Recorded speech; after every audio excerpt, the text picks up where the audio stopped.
Sir మనం కూకట్పల్లిలో చూస్తాం. ఒక క్రైమ్ స్టోరీ. అంటే ఒక బాలికను, ఒక పాపని 6వ తరగతి చదువుతున్న అమ్మాయిని 10వ తరగతి కుర్రాడు హత్య చేయడం అనేది అతి ఘోరంగా కత్తులతో పొడిచి మరీ చంపడం అనేది అందరిని కూడా షాక్‌కి గురి చేసింది. అసలు ఎలా చూడొచ్చు ఇప్పుడు ఆ ఘటనని? అంటే ఆ పిల్లాడి గురించి కొన్ని విషయాలు బయటకొచ్చాయి. అతను క్రిమినల్ కావాలనుకున్నాడు. ఒక పేరు మోసిన రౌడీ షీటర్ కావాలనుకున్న ఆలోచనలు అతనికుండేవి. ఓటీటీలో ప్రభావం ఉందని చెప్పేసి ఇలా రకరకాల వార్తలు అతని గురించి ఇప్పుడు సర్క్యులేట్‌లో ఉన్నాయి. దీన్ని చూస్తే మీకేమర్థమైంది సార్? ఎలా అర్థం చేసుకోవాలంటారు? పాప చనిపోవడం నిజంగా చాలా బాధాకరం. ఎందుకంటే, ఒక అవగాహన లేనటువంటి కుర్రోడు. ఎందుకంటే, ఈ మధ్య సోషల్ మీడియా గానీ, లేకపోతే యూట్యూబ్‌లు గానీ, ఇది చూస్తుంటే ఇవన్నీ క్రైమ్‌లు, ఈ జరుగుతున్నటువంటి సంఘటనలు, భార్యలు భర్తలను చంపడం, భర్తలను భార్యలు చంపడం, ఇవన్నీ చూస్తుంటే చాలా బాధగా ఉంటుంది. తర్వాత ఈ కుర్రోడు వాస్తవంగా పిల్లల విషయంలో మనం చాలా జాగ్రత్తగా ఉండాలి. తల్లిదండ్రులు చేసిన తప్పే అవుతుంది. ఎందుకంటే, ఒక మైనర్ బాలుడికి డ్రైవింగ్ ఇస్తే పోలీసు వారు దాన్ని నేరంగా పరిగణించినప్పుడు, మరి చిన్న చిన్న పిల్లలకి బాధ్యత లేకుండా సెల్ ఫోన్లు ఇచ్చేసి ఇష్టానుసారం పెంచుతూ ఏదో ఫ్రీడమ్ పేరుతో బయటకు వదిలేసి ఒక మృగాల్లా తయారు చేస్తున్న తల్లిదండ్రులకు మరి వాళ్ళు కూడా శిక్షలు పడాలి. నేను ఎందుకంటానంటే, మీరు సంపాదిస్తున్నారు, అక్రమార్గంలోనో సక్రమార్గంలో సంపాదిస్తున్నారు. మీ ఇంటిని మీరు చూసుకుంటున్నారు, బాగుంది. మీరు అక్రమం చేశారా సక్రమం చేశారా మేము అడగం.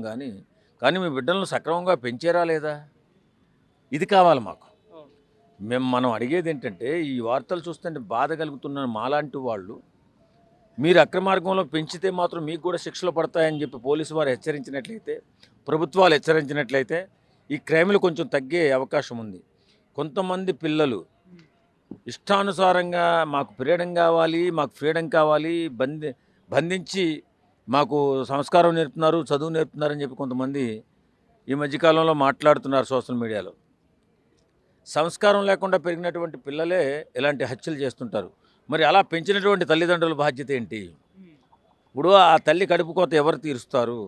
ఆ తండ్రి బాధని ఎవరు తీరుస్తారు?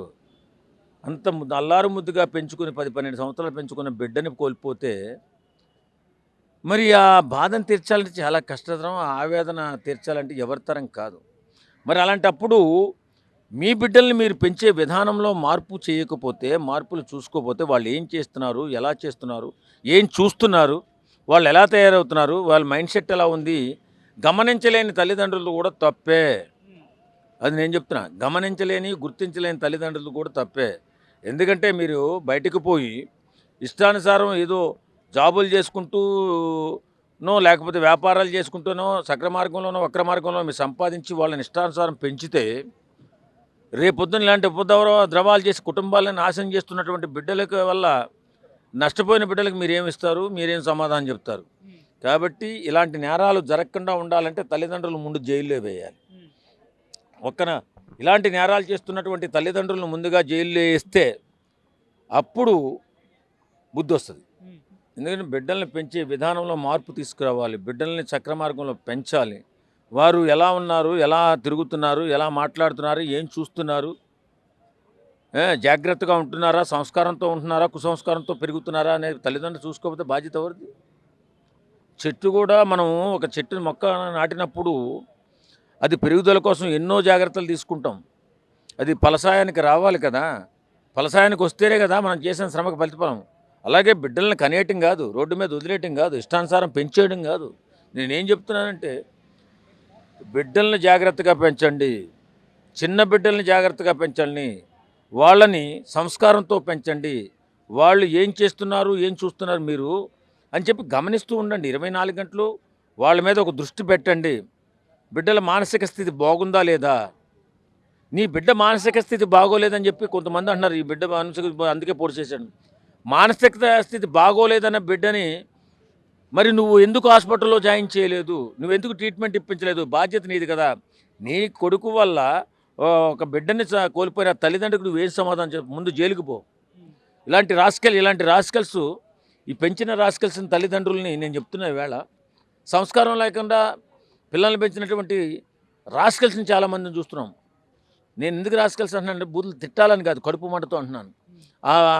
ఆ తల్లి నాకే ఎంత కడుపు మండితే తల్లిదండ్రులు కడుపు మంటే ఎంత వర్ణనాతీతంగా ఉంటుందో ఒకసారి ఆలోచించండి. కాబట్టి బిడ్డలను మాత్రం మీరు 24 గంటలు కనిపెట్టుకుని వాళ్ళు చేస్తున్న పనులేమిటి, మానసిక స్థితి బాగుండకపోతే హాస్పిటల్ చూపించి వాళ్ళని మెరుగుపరుచుకోండి. అంతేగాని ఇంకొక బిడ్డల ఉసిరు తీసేలాగా మీరు మీ బిడ్డలను పెంచకండి. ఇప్పుడు ఓటీటీలు, వెబ్ సిరీస్లు వీటికి సెన్సార్ ఉండకపోవడం మనం చూస్తాం. దీనివల్ల కూడా అంటే పిల్లలపై ఎఫెక్ట్ చూపిస్తుంది అంటున్నారు. మరి దీనికి సెన్సార్ రావాల్సిన అవసరం ఏమన్నా ఉందా? మీ అభిప్రాయం ఏంటి దీనిపైన? ఎక్కడో సెన్సార్ గురించి ఆలోచిస్తున్నాం కానీ ఇంట్లో ఉన్న తల్లిదండ్రుల గురించి ఎందుకు ఆలోచించలేదు? సెన్సార్ గురించి నీకెందుకయ్యా, అది గవర్నమెంట్ చూసుకుంటుంది. నీ బిడ్డను నువ్వు సక్రమంగా పెంచే బాధ్యత నీది కదా. నీ బిడ్డను నువ్వు సక్రమంగా పెంచే బాధ్యత నీదైనప్పుడు సెన్సార్లు అవి వాటి పని అవి చూసుకుంటాయి. వాళ్ళ సంగతి తర్వాత దేవుడెరుగు. ప్రభుత్వాలు ఎప్పుడు స్పందిస్తాయో తెలియదు. కాబట్టి మనం బాధ్యతగా ఫస్ట్ తల్లిదండ్రులని మనం కంట్రోల్లో తీసుకుని బాగా జాగ్రత్తగా పెంచుతున్నారో లేదో ఇది చూసుకోవాలి ఫస్ట్. తర్వాత ఖచ్చితంగా వీటి మీద నియంత్రణ కావాలి. యూట్యూబుల్లో కానీ ఉన్నటువంటి కార్యక్రమాల్లో సోషల్ మీడియాలో నియంత్రణ కావాలి. సక్రమార్గంగా ఎక్కువగా మంచి కంటెంట్లు ఉండాలి. మాట్లాడే విషయంలో, మనుషుల గురించి మాట్లాడే విషయంలో బాధ్యత కలిగి ఉండాలి, గౌరవంగా ఉండాలి, మనిషి పట్ల మనిషికి బాధ్యత ఉండాలి. మనం చాలా మతాల పట్ల కానీ కులాల పట్ల కానీ మంచితనంతో మాట్లాడే విధానంగా ప్రతి పోస్టు కూడా ఉండాలి తప్ప ఇష్టానుసారం మాట్లాడేసి ఒక మతం మీద ఒకరు, ఒక కులం మీద ఒకరు మాట్లాడుకుంటా పోతే లాస్ట్కి నష్టపోయేది మన పూర్తి సమాజమే. కాబట్టి దీనిపై ప్రభుత్వాలు కూడా కఠిన చర్యలు తీసుకోవాలి. ఇప్పుడు మనము ప్రభుత్వాన్ని నిందించకూడదు. కాకపోతే ప్రభుత్వం అంటేనే స్లోగా చేసేవాళ్ళు. ప్రభుత్వాలు ఫాస్ట్గా ఏ పని చేయదు. కాబట్టి మనలో కూడా అవేర్నెస్ రావాలి. ఇప్పుడు ముఖ్యంగా పోలీస్ డిపార్ట్మెంట్ దీనిపైన ప్రత్యేక చర్య తీసుకోవాలి. తీసుకుని తల్లిదండ్రులు మానిటరింగ్ లేకపోతే, తల్లిదండ్రులు సక్రమంగా పెంచలేకపోతే పిల్లల్ని తీసుకొచ్చి వాళ్ళని తల్లిదండ్రులు కూడా బొక్కలేయాలి. ఇదే నేను కోరుకునేది. ఇప్పుడు ఈ అబ్బాయికి చట్ట ప్రకారం మీ ఒపీనియన్లో ఎటువంటి శిక్ష పడితే బాగుంటుందని మీరు అనుకుంటున్నారు? అంత చిన్నపిల్లడికి ఎంత పెద్ద శిక్ష వేయాలనేది నేను చెప్పను, కానీ వాడు మానసిక స్థితి సరిగా లేకపోతే జీవితాంతం జైల్లో ఉంచితే సరిపోతుంది.